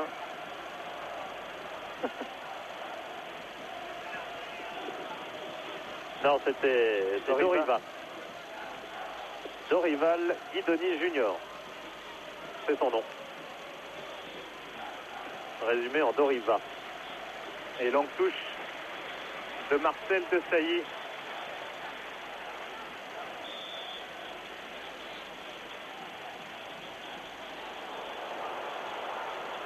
Albertini resserre Desailly, un peu court. Ah, la longue touche de Desailly a fait le plaisir du public japonais qui goûte maintenant de plus en plus au football professionnel, puisqu'il y a une ligue japonaise depuis cette année. Mais bon, ils ont encore des choses à apprendre, évidemment. La preuve. Cerezo, Juninho, attention, passe à Costa Curta, Juninho qui passe en crochet, qui tire, et à droite de Rossi. Bon, ça a l'air d'aller assez vite ce que fait ce jeune Juninho. Regardez d'un pied sur l'autre et la frappe du gauche qui est tout de même assez loin de Sebastiano Rossi. C'est un droitier, Juninho, c'est net. Baresi. Maldini, Massaro. Donadoni dans le rond central, il est passé. Roberto Donadoni à droite, Papin. Face à André. Donadoni qui a été séché ensuite par Ronaldo, mais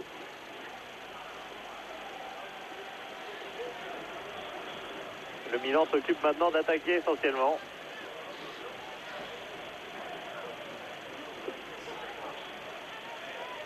Un carton. Ronaldo peut-être. Donadoni.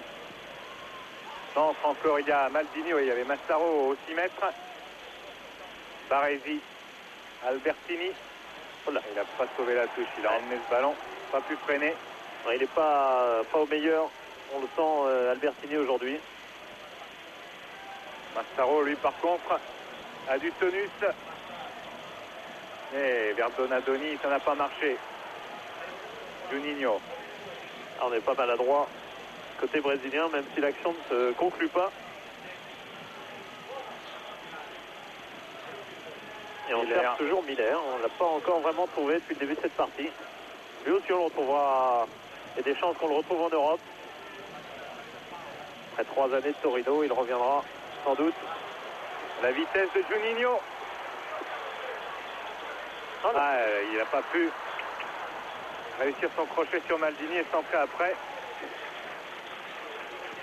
Applaudi quand même. Rossi, Massaro. Regardez ce qu'essaye de faire Juninho. Crochet, mais ça part du gauche et ça sort.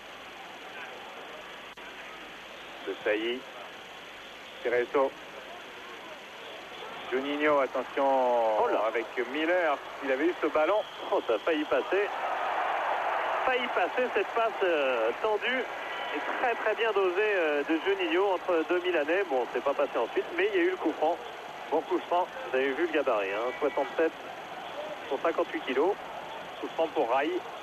C'est léger, c'est effectivement pas très loin de l'endroit où Rai avait marqué contre Barcelone, ce coup franc fabuleux. L'an passé, à un quart d'heure de la fin, qui avait donné la victoire à San Paolo. Et voilà, Rossi, Dans le rôle de Zubizarreta, Rossi.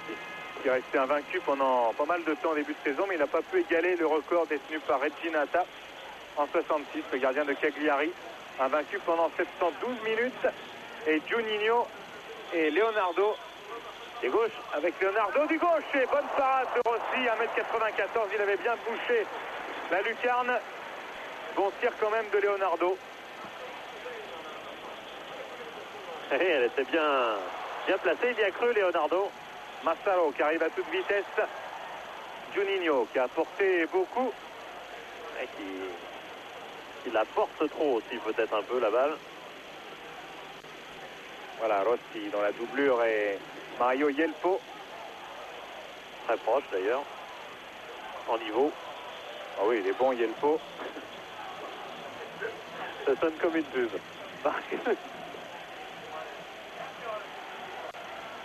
Baresi vers Maldini et touche concédé par les Blancs de San Paolo. Ouais, toujours Digno qui fait un énorme travail côté droit. Lui aussi d'ailleurs a été sélectionné par Carlos Alberto Parreira pour le match au Mexique. Et il reste 16 minutes à jouer dans cette seconde période. Toujours 2-1 pour San Paolo. De Sailly. Maldini. Contré par Juninho, mais Maldini se resservir avec Rossi qui est monté. Costa Curta. On parlait des deux gardiens, il paraît qu'ils ne s'entendent pas vraiment. Yelpo et Rossi. Pas de problème, ils ne jouent pas ensemble. Panucci évite la touche pour un court moment. Et voilà Papin, toujours dans la surface de réparation. Et Capello toujours évidemment sur son banc et en train de s'inquiéter car l'un et l'autre, Papin et Capello, n'ont pas eu grande réussite pour l'instant dans les finales. Capello, il a manqué évidemment, comme Papin, la Coupe d'Europe des clubs champions l'an passé. André botte en touche. Papin a même manqué 2 finales de Coupe d'Europe des clubs champions, 91 avec Marseille, 93 avec Milan. Ça suffit.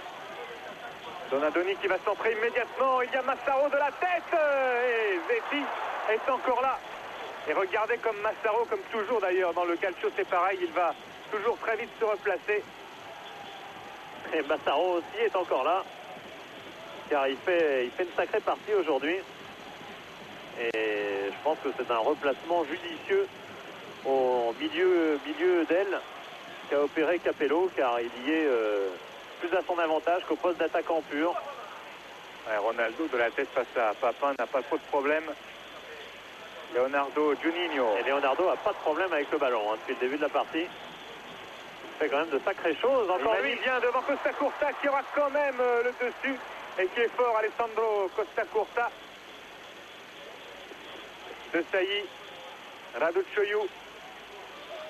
Ah, il manque ses contrôles. Ronaldo, Costa Curta encore. Il rebalance. Albertini, De Sailly, Massaro. Ouais, c'est bien fait, Massaro, superbe vers Jean-Pierre Papin qui va rentrer dans la surface de réparation, mais il s'en excentre maintenant. Il arrive à centre, deuxième poteau, tête de Raducioiu au-dessus. Alors, remarquablement redressé ce ballon par Papin, tête de Raducioiu qui était quand même assez difficile au second poteau. Et c'est toute la qualité de frappe de balle de Papin qui, même en position arrière, prend vraiment en équilibre et est capable d'assurer un très bon centre du gauche. Et Raducioiu, présent devant le but, Raducioiu, c'est le meilleur buteur de la phase de qualification de la Coupe du Monde 94. 9 buts avec la Roumanie. Cerezo. Toujours là. Panucci. Donadoni. Donadoni avec Panucci en soutien.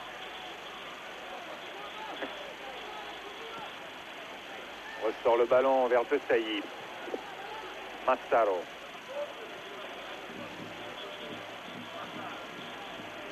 Costa Curta. Ah, on a l'impression de revivre Munich et le Milan AC qui a du mal à se créer des opportunités qui Attention plafonne. à De Sailly quand même. Resserre Panucci du pied gauche dans la surface. Il y a Maldini. Oh, il y a quelques accros. Et il n'y a personne qui touche le ballon.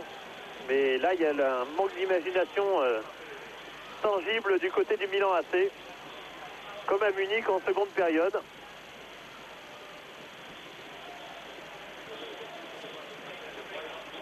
Il va y avoir un changement dans l'équipe Orlando. du Milan. Massaro. Baresi. Raducioio. Pas assez rapide pour donner son ballon. Raducioio. On cherche la vitesse de Müller. On aura le placement de Baresi. Albertini. On ne tient pas trop le ballon côté Sampaolo. Il y avait un bon ballon à donner à Papin. Voilà qui est fait, qui était dans la surface, devancé par Ronaldo. Oh, une masse Ronaldo qui envoie Papin à terre. Cafu. Cerezo. Baresi. Et Papin, il a tout intérêt à revenir rapidement. Massaro. Maldini. Attention au centre de Maldini au deuxième poteau. Et il n'y a personne si ce n'est Donadoni en dehors de cette surface de réparation. Donadoni qui va rentrer et qui est pris.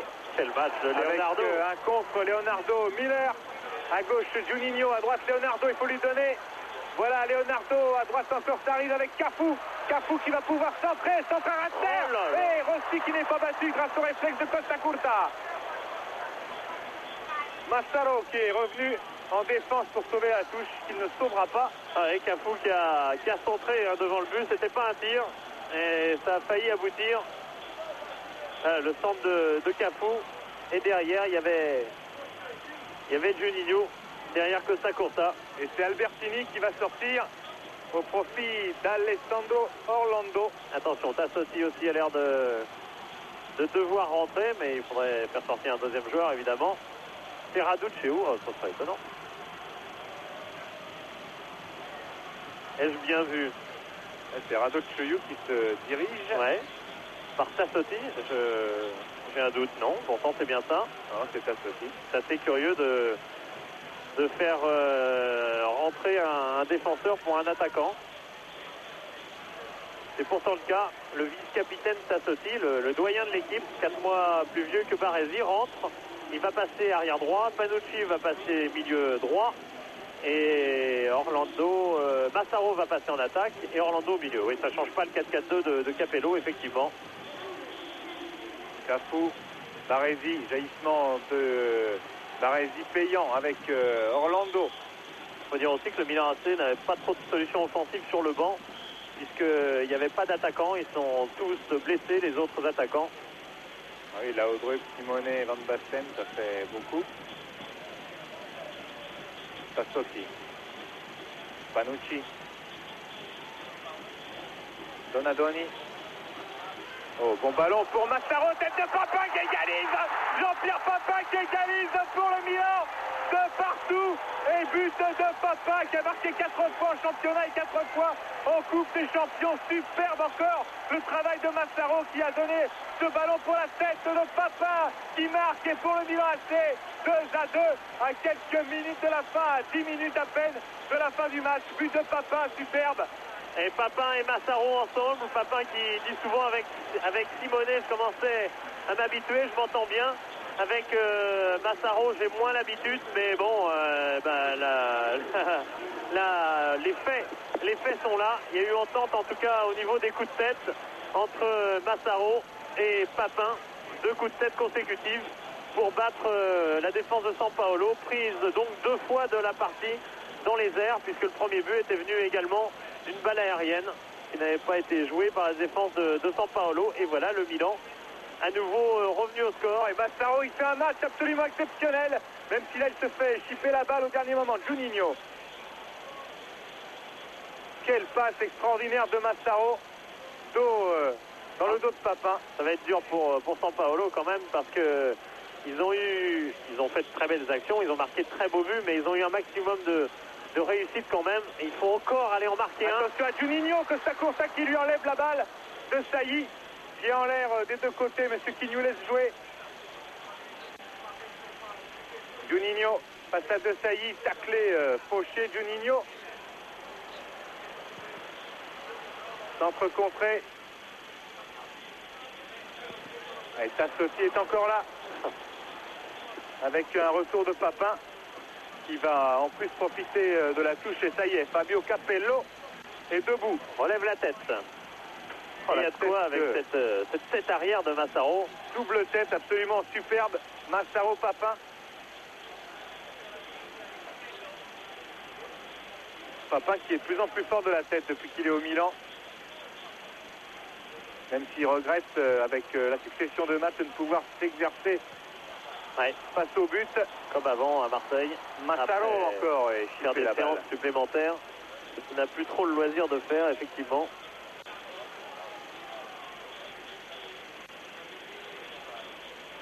Touche pour Orlando, qui n'était pas à 100% avant de venir, problème de genou. Massaro. C'est compliqué la vie. Enfin, il est forcément un petit peu en confiance. Donadoni, superbe la talonnade de Sailly. À droite, Tassotti. Oh, quel bon ballon pour Papin qui ne peut la remettre à Panucci. Leonardo.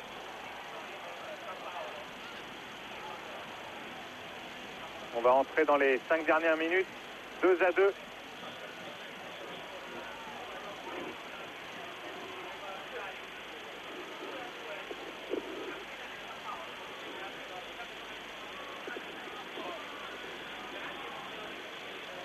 Dégagement de Zetti. Ne vous étonnez pas du tableau d'affichage. C'est pas de l'arithmétique japonaise. Obstruction de Tassotti sur Leonardo. Simplement, ils font par mi-temps. C'est-à-dire, c'est un vrai. C'est 0-1 pour première mi-temps, 2-1 deuxième mi-temps pour Milan. Je tire un trait, résultat 2-2. Pas compliqué du tout. C'est du japonais. Bon, coup franc, on cherche Cafu, on le trouve. On recule aussi. Doriva. Balbert vers Cafu et ce sera Maldini. Donadoni. Maldini Orlando. Ballon sorti.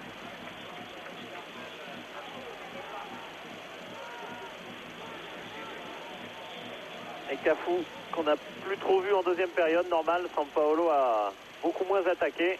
Il a défendu et pas très bien défendu. Donadoni, Massaro à droite, Papin à gauche, Orlando, c'est dommage.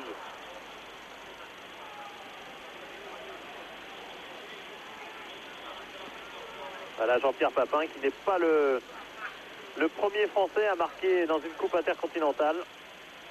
Il y avait eu Combin en 69 lors du match aller, je sais plus en face, c'était Estudiantes de La Plata je crois. Tormani 2 buts et Combin 1 but pour une victoire 3-0 avant de se faire massacrer les tibias au match retour mais gagner quand même. Et puis Platini avait marqué ici à Tokyo en 85 un penalty. Argentinos Junior. De Sailly. Il a marqué aussi un but fabuleux mais refusé par l'arbitre pour un enjeu de position. D'où l'image célèbre qui a longtemps été au générique du téléfoot de Didier Roustan. Cerezo. Doriva. Ligno. Et Leonardo pris par De Sailly et Tassotti, mais ça gagne avec Cerezo en profondeur pour Miller. Barrage de Rossi, le ballon qui rentre. C'est pas possible. Incroyable but. C'est pas contre possible. Rossi, quelle malchance ça pour Sebastiano. Rossi et San Paolo qui marquent à 3 minutes de la fin du match. Un but de Miller. Quelle catastrophe pour le Milan. Qui avait fait tant d'efforts pour revenir. Tout ça pour perdre peut-être 4 minutes, fait signe Télé Santana, pour perdre peut-être sur une action invraisemblable. la réussite totale vraiment pour São Paulo qui aura marqué quasiment à chacune de ses occasions. Et si les deux premiers buts étaient magnifiques dans leur conception, celui-là, c'est... Oh, il y avait quand même une action dangereuse bien sûr, mais Miller a une chance absolument hallucinante. Regardez, dans le dos de Baresi certes, mais Rossi relâche le ballon et il le relâche sur quoi? Le talon peut-être, il le remet dans les pieds. Le talon de Miller qui est en train de se retourner. Voilà, il est quasiment retourné, oui c'est ça, c'est du talon. Il est retourné, ça va au fond, c'est un miracle. Une chance maximale pour les Brésiliens. Ou alors un exploit technique comme on en voit rarement. Massaro avait tenté d'éliminer. Ballon regagné par Orlando qui commet une faute. Et le voilà Miller, oh, bah, ça va peut-être l'aider un petit peu à revenir en Europe, effectivement, refaire un contrat. Lui qui avait débuté sa carrière essentiellement au São Paulo FC déjà, avec Careca. Ils avaient obtenu le titre tous les deux de champion du Brésil 86. Ensuite il y avait eu le Torino. Ensuite il y a à nouveau São Paulo et peut-être une nouvelle défaite pour Fabio Capello en finale. Baresi vers Massaro. Orlando. Panucci. C'est bien ce qu'il fait Panucci. Élimination et un tir. Avec Christian Panucci. Et il n'oublie pas que son père était attaquant. Ses deux frères jouent aussi un bon niveau. Et s'il s'appelle Christian, c'est pas qu'il est français, c'est que sa mère est tchèque. Et bon, il y a des liens culturels, n'est-ce pas? Et Anna qui a rencontré son papa à Prague. Dessi qui dégage, il ne reste plus que 2 minutes à peine au Milan. Au pont Saint-Charles. Juninho de Sailly, pied bien haut. Papin de la tête vers Tassotti. Joli crochet de Tassotti qui essaye d'envoyer de Sailly et Ronaldo. C'est ce qu'il faut faire maintenant. Ouais, enfin, c'est ce qu'il faut faire. C'est ce qu'on dit. Ouais. Quelques secondes de la fin.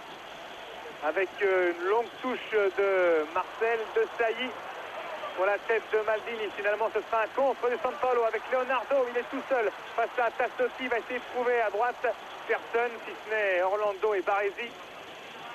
Baresi resserre. Papin en position d'ailier gauche. Maldini dans l'axe. Et on cherche la tête de Panucci. Peut-être Panucci qui a encore le ballon face à André. Centre de Panucci devant Dessi. Attention à Massaro qui aurait pu marquer et retourner de Papin. Le ballon est à côté. Quelle fin de match absolument exceptionnelle. Oh, et regardez le chronomètre, ça aurait été le but, le Kostadinov local. Ça aurait été le but de la 44e minute et 50 et quelques secondes. Et quelle tristesse pour Papin. Attendez, c'est pas fini. C'est vrai que pour lui, ce serait quand même affreux. Terrible désillusion. Si le score en reste là pour Papin. Et aussi Massaro qui a été l'un des artisans de cette rencontre. Attention, retour de hors-jeu de Papin. Sur ce ballon en profondeur de Christian Panucci. Ouais, pour Papin et de Sailly, ce serait, après le syndrome Kostadinov, ce serait le syndrome Miller, toujours dans les dernières minutes. Et on est en train de préparer les podiums. Tout près de Télé Santana, il ne peut pas ne pas le voir, mais la remise des prix, elle est pas encore pour tout de suite. Oui, et Leonardo était à côté de Joël Quignou pour lui dire que c'était terminé. Joël Quignou hésite à porter le sifflet à la bouche et c'est fait, c'est fini. São Paulo qui réalise le doublé, déjà vainqueur l'an passé grâce à Miller notamment, et une catastrophe s'abat sur le Milan AC. Vu le jeu pratiqué par les Milanais en fin de match, vu le but de Papin, vu la performance de Sailly, de Daniele Massaro, quelle désillusion pour Papin, encore meurtri Papin, terrible image pour Jean-Pierre. C'est la même image qu'à Munich, Papin accroupi et un nouveau titre qui lui échappe. Ah, c'est pas affreux, c'est épouvantable. Et échange son maillot avec Digno, Jean-Pierre Papin. Et les Brésiliens qui ont été particulièrement heureux, ils avaient été merveilleux l'an passé contre Barcelone. Cette année, ils ont peut-être été moins constants, moins brillants, mais ils ont tout de même réalisé quelques très très belles choses, notamment en première période, et marqué 2 buts superbes. et un heureux, et c'est celui-là, celui de Miller, qui donne la victoire au San Paolo. Et San Paolo, avec 2 victoires consécutives, eh bien, rejoint tout simplement le rival local, c'est-à-dire Santos. Le Santos de Pelé avait gagné 2 victoires, avait remporté 2 Coupe intercontinentale de suite en 62 et 63, dont la deuxième d'ailleurs aux dépens du Milan AC déjà, après un match d'appui d'ailleurs, ça s'était joué en 3 matchs. Eh bien, le San Paolo, donc, vainqueur 2 fois de suite de la Libertadores, vainqueur 2 fois de suite de cette Coupe intercontinentale, peut se dire maintenant une sorte de champion du monde des clubs. 42 ans, eh ben, ils ont battu et Barcelone et Milan qui sont considérés comme les 2 meilleurs clubs d'Europe. C'est une solide référence. Et oui, on va rester pour la remise des prix.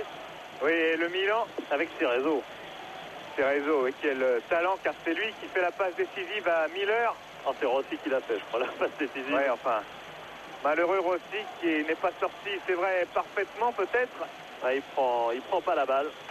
Il prend pas la balle, il choisit la claquette de la main droite et tout le banc de San Paolo qui exulte à ce moment-là.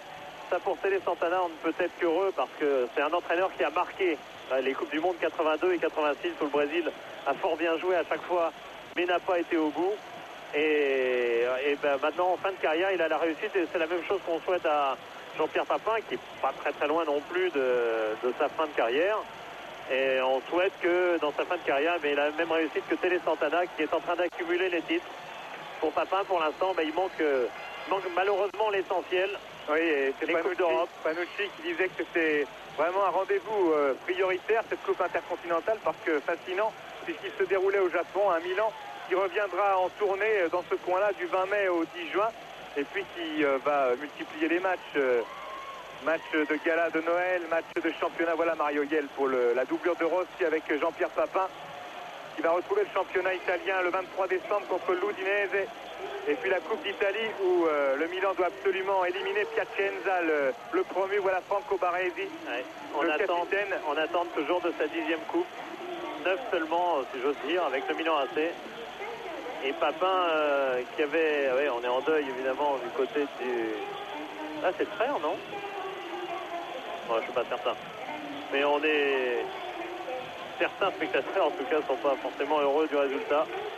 Et on va remettre d'abord la coupe au capitaine, Ronaldo, et ensuite ce sera le joueur décisif qui recevra le prix, et ce sera Miller. C'est pas le meilleur joueur qui est sacré, c'est le joueur décisif.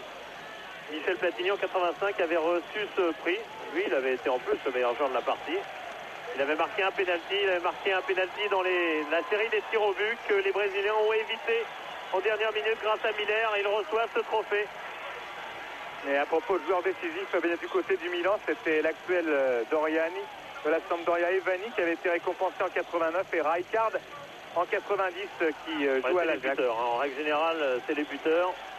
On ne se risque pas à chercher le meilleur joueur de la partie, c'est peut-être mieux ainsi d'ailleurs, ça évite les bourdes. C'est le joueur décisif et le but de la victoire, c'était Miller, c'est lui qui a le prix. Et Jean-Pierre Papin, lui qui est toujours à la recherche d'un trophée cette année, puisque la Super Coupe d'Italie a bien été gagnée par Milan, mais ce jour-là il était en Finlande, lui, et il n'a pas joué à Washington, à un autre bout du monde, le match contre le Torino. Ouais, il avait permis à Milan de remporter le trophée Berlusconi contre le Real 3-2, mais c'est sûr qu'une coupe de cette valeur, je crois que c'est pas du tout pareil. Et d'ailleurs c'est une évidence avec un championnat maintenant et une Coupe d'Europe. Alors, côté titre, Jean-Pierre Papin est servi, 4 de suite à Marseille, 1 avec le Milan AC, et il manque les coupes, juste une Coupe de France, une Coupe de Belgique, mais c'est maigre par rapport à tous les espoirs qu'il avait, notamment aujourd'hui, et par rapport au but décisif qu'il avait marqué. Oui, en deuxième période, ils ont été qu'on croyait décisif. Quand même très bons, les Milanais. Voilà Baresi tout seul sur le podium, à côté de lui Paligna.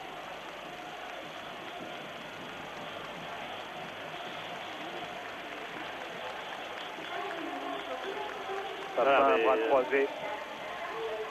C'est des images que malheureusement on connaît. La télévision japonaise n'épargne pas Jean-Pierre Papin, on le voit sans cesse, c'est des images qu'on a vues en 91 et en 93 dans les finales de Coupe des Champions perdues par Jean-Pierre Papin. Et Toninho Cerezo, je ne sais pas de quoi il s'agit, mais je pense que c'est une médaille un peu spéciale pour l'ensemble de son œuvre.